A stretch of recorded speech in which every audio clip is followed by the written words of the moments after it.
ओम अरहम नमः। आप सभी टीचर ट्रेनिंग कोर्स के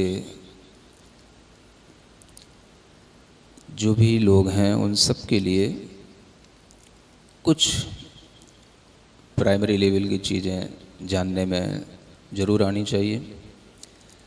चूँकि आप लोग अरहम ध्यान योग की जानकारी ले रहे हैं, उसका कोर्स सीख रहे हैं, तो अरहम ध्यान योग पूरा जैनिज़्म पर बेस्ड पूरा योग है। और इसमें मुख्य रूप से जब आप प्रारंभ करते हैं तो योग की क्रियाएं पंच नमस्कार मुद्राओं से प्रारंभ होती हैं। अब इन पंच नमस्कार मुद्राओं में 5 ही मुद्राएं हैं और ये पांचों ही मुद्राएं पंच परमेष्ठी को बिलोंग करती हैं।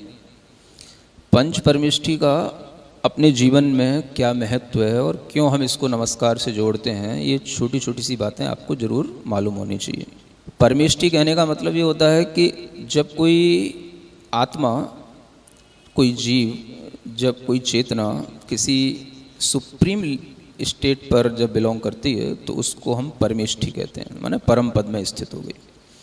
यानी जो आप योग की शुरुआत कर रहे हो और उसका जो टारगेट है वो जो अचीव कर चुके हैं या जो बिल्कुल ही अचीव करने के निकट हैं या जो कर रहे हैं, वो जो है परमेष्ठी कहलाते हैं। अब उन परमेष्ठी के अंदर क्या क्या प्रकट हो जाता है, तो सबसे पहले तो हमें ये जानना चाहिए कि जो ये 5 लोग हैं, 5 तरह की ये क्वालिटेटिव पर्सन है, ऐसा समझना चाहिए। अरिहंत, सिद्ध, आचार्य, उपाध्याय और साधु। अब यहाँ पर जो ये टाइटल दिए गए हैं ये सब किसी व्यक्ति के नहीं हैं, ये व्यक्ति के अंदर जो उसकी क्वालिटी हैं और उन क्वालिटी को जिन्होंने अचीव कर लिया है उनके लिए टाइटल है। माने कोई भी ऐसी आत्मा संसार में हो सकती है, इसमें कोई कास्ट का, क्रीड का, कलर का कोई डिफरेंशिएशन करने का कोई ज़रूरत नहीं है। भीतर अपनी आत्मा के अंदर इस तरीके की क्वालिटी डेवलप हो जाना चाहिए। वो क्वालिटी जिसके अंदर डेवलप होगी दैट इज़ कॉल्ड अरिहंत, सिद्ध, एटसेट्रा। तो ये चीज़ हमें जब ध्यान में रहेगी तो हम समझेंगे कि ये कोई रिलीजियस बेस्ड ये थ्योरी नहीं है, ये क्वालिटी बेस्ड थ्योरी है। और इसमें हमें क्वालिटी की नॉलेज होनी चाहिए कि जो हमारी आत्मा के अंदर इनफाइनाइट ब्लिस होता है, नॉलेज होती है, इनफाइनाइट पावर होती है, वो जिन्होंने अचीव कर ली उनको ही हम अरिहंत और सिद्ध कहते हैं, है ना। अब अरिहंत और सिद्ध में सिर्फ इतना अंतर होता है कि जो अरिहंत होते हैं तो उनकी आत्मा के अंदर ये क्वालिटी तो आ गई, लेकिन वो कुछ टाइम के लिए, जब तक उनकी एज रहती है तब तक वो अपनी बॉडी के साथ में रहते हैं। और जब उनकी वो एज पूरी हो जाती है तो बॉडी भी उनसे छूट जाती है, तो वो केवल प्योर सोल होकर के रह जाते हैं, तो वो सिद्ध कहलाते हैं। तो ऐसा कोई भी आत्मा जिसने ये प्योरिटी अचीव कर ली है, वो जो है प्योर सोल बन गए हैं, उनको हम सिद्ध कहते हैं। और वही प्योर सोल जब कुछ टाइम के लिए बॉडी के साथ एसोसिएट होकर के रहता है तो उसको हम अरिहंत कहते हैं। तो ये क्वालिटेटिव चीज़ें हैं। अब जब हम इस चीज़ों को समझ करके आगे बढ़ते हैं तो ये दो तो हमारे लिए हो गए परमात्मा कहलाते हैं, ये तो हमारे लिए आराध्य हो जाते हैं। और इन परमात्मा के मार्ग पर जो चलते हैं वो ये 3 और हैं, आचार्य, उपाध्याय, साधु। और ये भी देखा जाए तो मूल में तो ये सब साधु हैं, क्योंकि साधु की कंडीशन को सबको फॉलो करना है। तो साधु का मतलब है जो साधना करे, और सिर्फ इसीलिए साधना करे कि मुझे अपनी आत्मा को प्योर बनाना है, लाइक अरहंत और सिद्ध की तरह। तो इस तरह की जो साधना करते हैं उन्हीं को हम जो है साधु कहते हैं। अब उन्हीं साधुओं में कुछ क्वालिटी इस तरीके की रहती है कि किसी को बहुत अच्छा ट्रीट करना आता है या यूँ कहो टीच करना आता है। तो जब कोई अच्छे ढंग से टीचिंग देने लग जाता है तो वही उपाध्याय कहलाने लग जाते हैं। जब कोई अच्छी पूरा स्क्रिप्चुरल नॉलेज जो है, शास्त्रों का ज्ञान जो है जिसको अच्छा होता है और वो हर एक शंका का समाधान कर सके, हर एक चीज़ को समझ सके, समझा सके, उसके पास में जो एक क्वालिटी होती है उसी को एक उपाध्याय, ये तो एक कहना चाहिए हमारे लिए उपाधियां हैं। मूल में तो व्यक्ति साधु होना चाहिए। तो साधु होने के बाद में ये उपाध्याय हैं, ये क्वालिटी एक उपाधि के रूप में आ गई। और आचार्य, तो जब बहुत सारे शिष्य होते हैं तो उन शिष्यों को संभालना, उनको किसी भी तरीके के आचरण की पद्धतियाँ सिखाना, नहीं सीखते हैं तो कभी कभी पनिश भी करना, ये सब जो पावर आती है वो आचार्य के पास होती है। तो बस इतना ही अंतर होता है।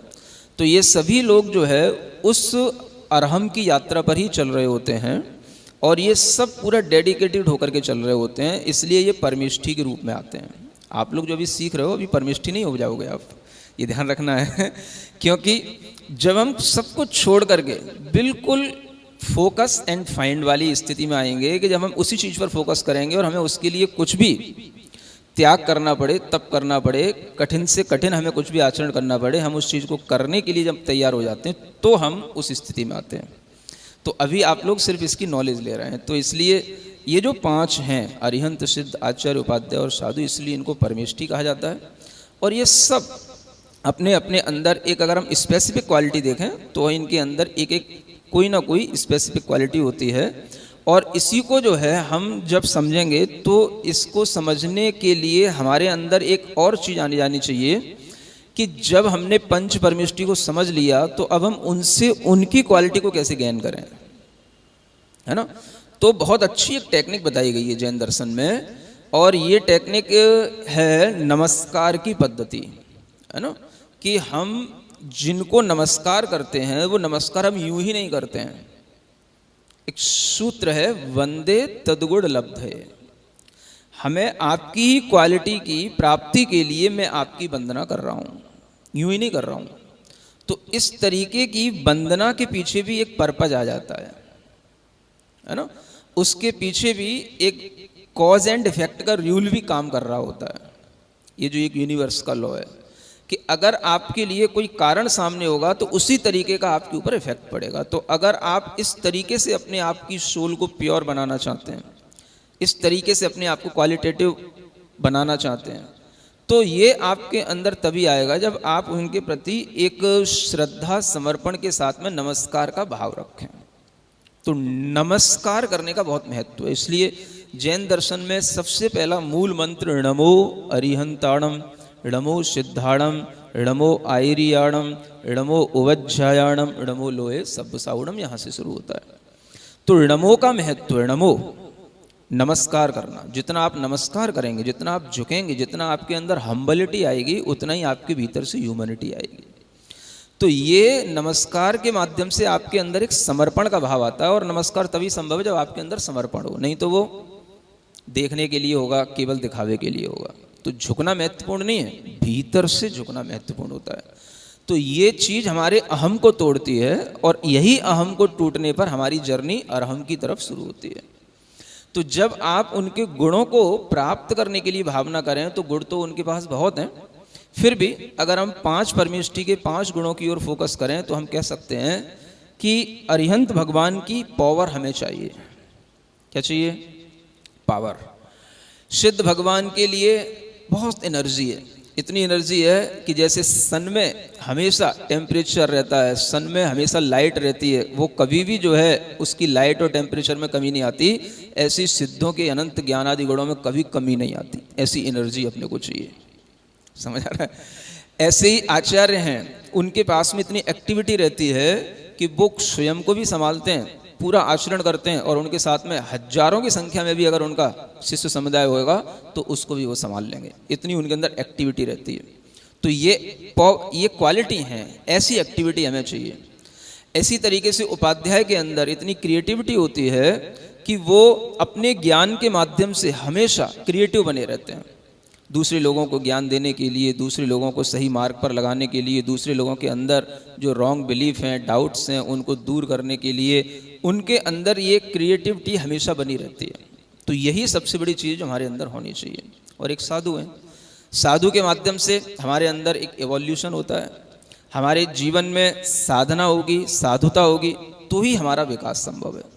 तो यही क्वालिटी हमारे जीवन को महत्वपूर्ण बनाती है। इसलिए हमें इन 5 क्वालिटी के अगर हम देखें, और इन्हीं 5 क्वालिटी का अगर हम फर्स्ट लेटर केवल आप एक साथ इकट्ठा कर दें तो आपके लिए क्या बनेगा? PEACE, it means peace. यानी अगर हम दुनिया में शांति चाहते हैं, अपने अंदर शांति चाहते हैं, अपने परिवार में, समाज में शांति चाहते हैं, तो हमें इस पीस के लिए काम करना पड़ेगा। और इसी उद्देश्य को ध्यान में रख करके अगर हम चलेंगे तो दुनिया में कोई भी व्यक्ति हो, इसका जैन और नॉन जैन से क्या मतलब है? अगर आदमी क्वालिटी चाहता है तो उसे किसी नाम से मतलब नहीं होना चाहिए। अब आपको बताया, अरिहंत किसी व्यक्ति का नाम नहीं है। ये तो वो स्टेज है कि अगर मान लो व्यक्ति पीएम बन गया या राष्ट्रपति बन गया तो वहां पर उसकी सीट का ही नाम है ये। अब व्यक्ति का नाम नहीं है कि फलाना व्यक्ति ये पीएम बन गया, तो व्यक्ति का नाम भी नहीं चलता है। आपकी दुनिया में तो व्यक्ति का नाम चलता है, ये व्यक्ति अभी पीएम बना हुआ है या ये व्यक्ति राष्ट्रपति है। तो व्यक्ति के नाम से मतलब नहीं है, वो सीट का नाम है। ये अरिहंत है, ये सिद्ध है, माने नाम का तो कोई काम ही नहीं है, व्यक्ति के किसी फ्रेम का, इमेज का तो कोई काम ही नहीं है। वहां जाकर के सब कुछ एक हो जाते हैं, एक जैसे हो जाते हैं। और आप देखेंगे जैसे जैसे आप प्रोग्रेस करेंगे, जैसे जैसे आपके अंदर स्पिरिचुअलिटी बढ़ेगी, तो जो भी विभिन्नताएं रहती हैं, विविधताएं रहती हैं, वो सब एक उसी लेवल पर रहती हैं जब आप जीरो पर खड़े होते हैं। और जैसे जैसे आप बढ़ते हैं तो आप देखेंगे कि सब कुछ एक समान गति से बढ़ते हैं और एक जैसे होते चले जाते हैं। तो अरिहंत, सिद्ध आदि ये आत्माएं एक नहीं है, कितनी भी बन सकती हैं। जैन, नॉन जैन से इसमें कोई मतलब नहीं है। जो इस तरीके की साधना करेंगे वो इस तरीके के गुणों को प्राप्त करेंगे, और जो इन गुणों को प्राप्त करेंगे उन्हें हम अरिहंत और सिद्ध कह करके उनके लिए पूजेंगे, उनको हम नमस्कार करेंगे। तो आपको ये चीज़ ध्यान में रख करके आगे बढ़ना है कि हम पंच नमस्कार मुद्रा में क्या करने जा रहे हैं। यूं ही नमस्कार कर रहे हैं या हमारे धर्म के हैं इसलिए नमस्कार कर रहे हैं, ये नहीं होना चाहिए। हमारे अंदर एक भाव आना चाहिए कि हम इनकी क्वालिटी को गेन करने के लिए इनको सल्यूट कर रहे हैं। तो जब ये विचार आपके अंदर आएगा तो ही आप इन चीज़ों को दूसरे जो नॉन जैन लोग हैं उनको भी आप समझा पाएंगे, और आप बता पाएंगे कि ये धर्म, ये जैनिज्म के जो प्रिंसिपल्स हैं वो कितने स्ट्रॉन्ग हैं और कितने वास्ट हैं कि इनके माध्यम से हम किसी भी व्यक्ति या विशेष को आगे नहीं रख रहे हैं। जो व्यक्ति क्वालिटी गेन कर रहा है हम उसको आगे रख रहे हैं, उसी की हम नमस्कार कर रहे हैं, उसी की हम पूजा कर रहे हैं। तो पंच नमस्कार मुद्रा में आपको इन्हीं 5 परमेष्ठियों पर ध्यान देते हुए नमस्कार करना है। और अगर आपको इन 5 परमेष्ठियों की केवल नाम भी याद न रहे तो चलेगा, आप इनकी केवल क्वालिटी को भी ध्यान रखेंगे तो भी चलेगा, है ना। तो मतलब क्वालिटी का मतलब आप अगर नहीं नाम लेना चाहेंगे अरिहंत, सिद्ध आदि का, तो भी आपके लिए उनकी क्वालिटी याद रहनी चाहिए, ये मुख्य है। माने आपको पावर चाहिए, आपको बस पता होना चाहिए पावर हमें कहाँ से मिलेगी। जिसके पास जो चीज़ होगी वही वो चीज़ देगा, हर के पास हर चीज़ नहीं होती है। तो हर चीज़ के लिए एक एक व्यक्ति को हमें पकड़ना पड़ेगा। तो उस तरीके की आत्माएं, उस तरीके के लोग, तो पावर मिलेगी अरिहंत से, एनर्जी मिलेगी सिद्ध से, एक्टिविटी आएगी आचार्यों से, क्रिएटिविटी आएगी उपाध्यायों से, और एवोल्यूशन होगा साधुओं से। ये 5 चीज़ें जब हमारे ध्यान में रहेंगी तो इनको जब हम मुद्रा में उपयोग करेंगे या हम इसको ध्यान के रूप में उपयोग करेंगे तो इसके साथ में हम इनका कलर भी ध्यान रख सकते हैं। ये भी एक एसेंशियल चीज़ है कि अरिहंत की मुद्रा करते हुए, अरिहंत का किसी भी तरीके से ध्यान करते हुए आप उनका कलर वाइट याद रखें, है ना। जब आप पावर पर फोकस करें तो वाइट कलर का। एनर्जी के लिए सिद्धों को ध्यान करते हुए आप उनको रेड कलर में ध्यान रखें। आचार्यों के लिए, एक्टिविटी के लिए उनको येलो कलर में याद करें। और जो उपाध्याय हैं उनको क्रिएटिविटी के लिए जब हम नमस्कार करेंगे तो उनको ब्लू कलर में अपने अंदर इमेजिन करें। और एवोल्यूशन के लिए साधुओं को जब हम याद करें तो उनको हम ग्रीन कलर में देखें। तो ये सब चीज़ जो है, ये सब कलर और ये सब आपके जो वाइब्रेशन है, नमस्कार इत्यादि की मुद्राएं हैं, ये सब एक कंप्लीट पैकेज बन करके आपका एक पूर्ण विकास करेंगी। तो इस तरह से ये हम पीस के जो सिद्धांत हैं उसके साथ चलेंगे। और फिर जब हम इस तरह से आगे बढ़ेंगे तो आसन होंगे और उसमें मुद्राएं होंगी। तो मुद्राएं और आसन, आसन के बारे में आपको अलग से बताया जाएगा। और ये समझें कि मुद्राएं भी एक तरीके की आसन ही है ना। और आसन में और मुद्रा में जो फर्क होता है वो कोई विशेष नहीं होता है। अगर हम किसी भी एक स्थिति में खड़े होकर के या बैठ करके लंबे समय तक रुकते हैं तो वो मुद्रा में बहुत लंबे समय तक रुकना संभव होता है ना। आसन में किसी अंग विशेष पर प्रभाव पड़ता है, लेकिन मुद्रा में हमारे जो 5 सेंटर हैं, इन 5 सेंटरों पर विशेष प्रभाव पड़ेगा। तो इन मुद्राओं को हम करें, और ये मुद्राएं सभी के लिए हैं क्योंकि सभी आत्माएं हैं, सभी को अपना विकास करना है। तो जब सभी को अपना विकास करना है तो सब इस मुद्राओं के माध्यम से अपने अंदर एनर्जी इत्यादि लाएंगे। और इन मुद्राओं को मंत्र के साथ भी कर सकते हैं और मंत्र के साथ करना चाहिए, क्योंकि जब किसी चीज़ में कोई मंत्र आदि की शक्ति भी जुड़ जाती है तो वो चीज़ कई गुना और ज़्यादा इफेक्टिव हो जाती है ना।